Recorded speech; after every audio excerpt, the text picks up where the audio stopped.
हाय, curious JR में आपका स्वागत है और मैं हूं आपका कोडिंग गुरु।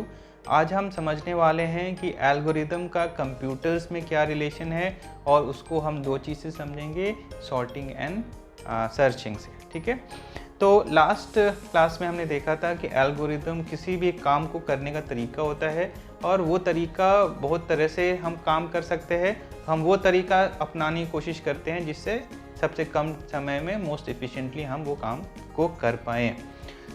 ऐसे समझते हैं कि आप स्कूल में हो, आप लाइन में खड़े हो और आपके जो टीचर हैं वो चूज़ करना है आपके दोस्तों में से और आपको हाइट वाइज अरेंज करना है। ठीक है, तो आपके जो रो हैं उसमें 5 दोस्त हैं, आप भी हो सकते हो। अब इसको हाइट वाइज अरेंज करना है। ठीक है, तो आपके टीचर कैसे करेंगे? पहले इसको देखेंगे कि कितना लंबा है, फिर इसको देखेंगे ये कितना लंबा है।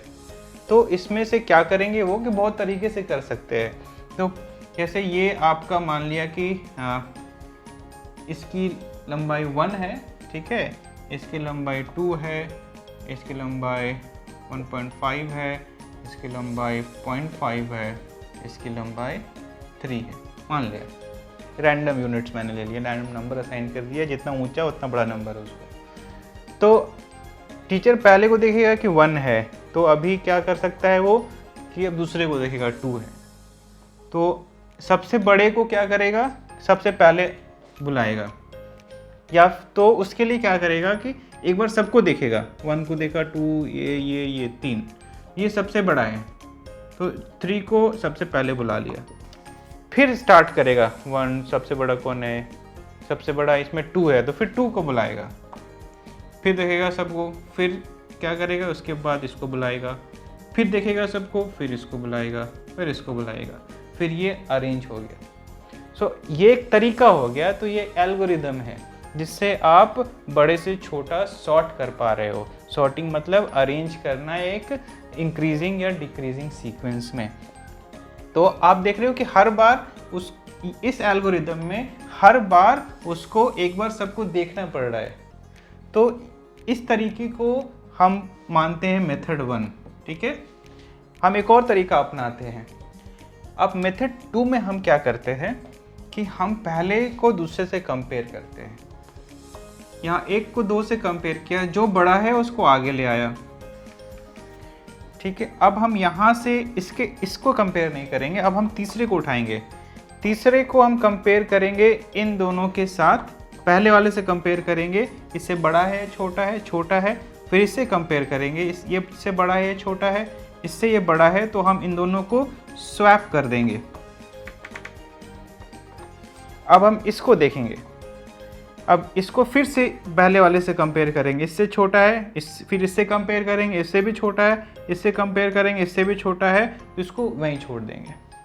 फिर हम यहाँ इसको उठाएंगे, इसको देखेंगे कि इससे छोटा है, नहीं इससे बड़ा है, तो इसको हम आगे मूव कर देंगे। और क्योंकि ये इससे बड़ा है तो सबसे बड़ा होगा। तो आप देख रहे हो कि आपको हर बार यहाँ पर सबको एक बार कंपेयर करना पड़ा था, यहाँ पर आपको सिर्फ यहाँ पर उतना ही से कंपेयर करना पड़ रहा है जिससे कि वो बड़ा है। ठीक है, जैसे 0.5 फॉर एग्जांपल 3 को सिर्फ 1 से ही कंपेयर करना पड़ा क्योंकि 3 इससे बड़ा है, तो सबसे कंपेयर नहीं करना पड़ा। तो आपका इसमें नंबर ऑफ कंपैरिजन छोटा हो गया, कम एफर्ट में आप हाइट वाइज सॉर्ट कर पाओगे। तो आप एक काम को, इसको बोलते हैं मेथड 2 जैसे। तो मेथड 2 ज़्यादा इफ़िशियंट है मेथड 1 से। तो आपका एल्गोरिदम ये हुआ, पहला एल्गोरिदम, दूसरा एल्गोरिदम, और दोनों एल्गोरिदम एक ही काम करता है, लेकिन पहला एल्गोरिदम ज़्यादा अच्छा काम करता है।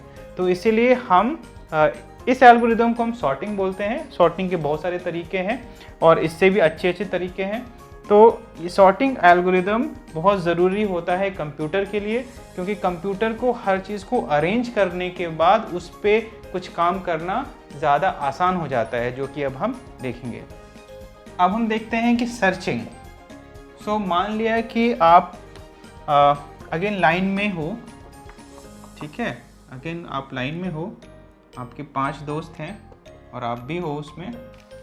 तो अभी आपको ये देखना है, ये अगेन 1, 2, 1.5, 0.5, 3, इनमें से आपके टीचर को ये निकालना है कि सबसे लंबा कौन है या फिर दूसरा सबसे लंबा कौन है। आपको निकालना है सेकेंड टॉलेस्ट बॉय इसमें से कौन है। जो पहला एल्गोरिदम है जिसमें टीचर ने पहले सबसे बड़ा निकाला, फिर सबसे बड़े के बाद बाकी जो बच गए उसमें से सबसे बड़ा निकाला, और वो आपका सेकेंड हाईएस्ट हो गया। ठीक है, अगर यही चीज़ सॉर्टेड, पहला ये काम करता कि टीचर इसको सॉर्ट कर लेता, डिसेंडिंग ऑर्डर में इसने सॉर्ट कर लिया, टीचर ने पहले मान लिया, तो मान लिया कि इसने पहले वो वाला एल्गोरिदम लगाया जिससे सॉर्टिंग हो जाता है, तो 3, 2, 5, 1 ये अरेंज हो गए लोग इस अपने हाइट के अनुसार। तो अभी उसको सेकंड हाईएस्ट करना है तो दूसरा बच्चे को उठा लेगा। अब आसान क्या हो गया, इसमें अगर मान लिया कि थर्ड हाईएस्ट निकालना पड़ता तो फिर से टीचर वही एल्गोरिदम लगाता सर्च करने का, सबसे पहले सबसे बड़ा निकालता, उसके बाद सेकंड, उसको हटाने के बाद उनमें से सबसे बड़ा निकालता, फिर उसको हटा देता, फिर बाकियों में से सबसे बड़ा निकालता, तो वो थर्ड हाईएस्ट निकलता। तो थोड़ा सा ये प्रोसेस लंबा हो गया, लेस एफिशिएंट है। अगर इसको सॉर्ट कर दिया होता तो अगर थर्ड हाईएस्ट निकालना होता तो ये यहाँ पर इसको पिक कर लेता तीसरे वाले को। तो सॉर्टिंग करने से आपकी सर्चिंग ज़्यादा एफिशिएंट हो गई। इसीलिए अच्छी सॉर्टिंग एल्गोरिदम कंप्यूटर के लिए बहुत ज़रूरी है। तो अभी आप समझ रहे हो कि हमें एल्गोरिदम क्यों पढ़ना चाहिए और कंप्यूटर एल्गोरिदम का यूज़ कैसे करता है। अभी इस कंप्यूटर का एक और एग्जांपल देखते हैं। जैसे आप अगेन यही एग्जांपल लेते हैं कि आपके पास 5 दोस्तों का इंफॉर्मेशन डेटा कंप्यूटर में स्टोर्ड है, उनका हाइट स्टोर्ड है। तो अगेन वही, और ये आपने इसको सॉर्ट कर लिया कंप्यूटर में, आपने इसको सॉर्ट कर लिया, तो हाइट वाइज आपके सॉर्टिंग होने के बाद लोग अरेंज हो गए। अभी ये निकालना है कि क्या इसमें से कोई भी हाइट 1 का है, कोई भी हाइट 1 का ये निकालना है। तो कैसे करोगे, एक तो ये तरीका हो गया कि पहले आप 1 इससे कंपेयर करोगे, क्या ये 1 है नहीं है, दूसरे से कंपेयर करोगे, तीसरे से कंपेयर करोगे, फिर कंपेयर करोगे, मैच करेगा तो बोलोगे कि हाँ 1 है। तो एक तरीका हो गया सर्च करने का। लेकिन इससे भी फास्ट तरीका है, फास्ट एल्गोरिदम है। तो उसमें क्या करेंगे कि आपका जो सॉर्ट हो चुका है, पहले हमने सॉर्ट कर लिया, अब इसमें से बीच का एलिमेंट निकालेंगे। तो 5 है, बीच का एलिमेंट ये है। ठीक है, तो हम इससे कंपेयर करते हैं कि क्या ये 1 से बड़ा है या 1 के बराबर है। तो देख रहे हैं कि 1 से बड़ा है, 1 के बराबर तो है नहीं, तो इधर तो हो नहीं सकता क्योंकि इधर तो सॉर्टेड है, इधर तो बड़ा ही होगा, तो ये इधर ही होना पड़ेगा। तो अब इसको हटा के हम सिर्फ इतने में सर्च करेंगे। ठीक है, अब इनमें से हम 2 है तो पहला वाला उठा लेंगे, इससे कंपेयर करेंगे तो 1 मिल गया। तो हमको 2 ही स्टेप में 1 मिल गया, पहले वाले में हमको 4 स्टेप लगा था, इसमें ये 2 ही स्टेप में मिल गया। तो ये बहुत इफ़िशिएंट एल्गोरिदम हो गया। तो कंप्यूटर के लिए एल्गोरिदम पढ़ना इसलिए ज़रूरी है कि अगर मान लिया तो 5 ही था, ये 1 बिलियन रहता है। मान लिया कि आप गूगल पे सर्च करते हो, उसमें तो बिलियंस ऑफ बिलियंस डेटा होता है। अब उनमें से एक पर्टिकुलर को खोजना होगा तो आप हर एक को एक एक करके सर्च करोगे तो आपको तो सालों लग जाएगा किसी एक चीज़ को सर्च करने के लिए। तो आपको अच्छे एल्गोरिदम की ज़रूरत पड़ेगी ताकि आप उसको सेकंड्स में सर्च कर पाओ। इसलिए कंप्यूटर्स के लिए एल्गोरिदम बहुत ज़रूरी है। आई होप कि आपको अच्छा लगा होगा। हम अगली क्लास में और भी समझेंगे। तो आप अपना ख्याल रखिए और हम अगली क्लास में फिर मिलते हैं।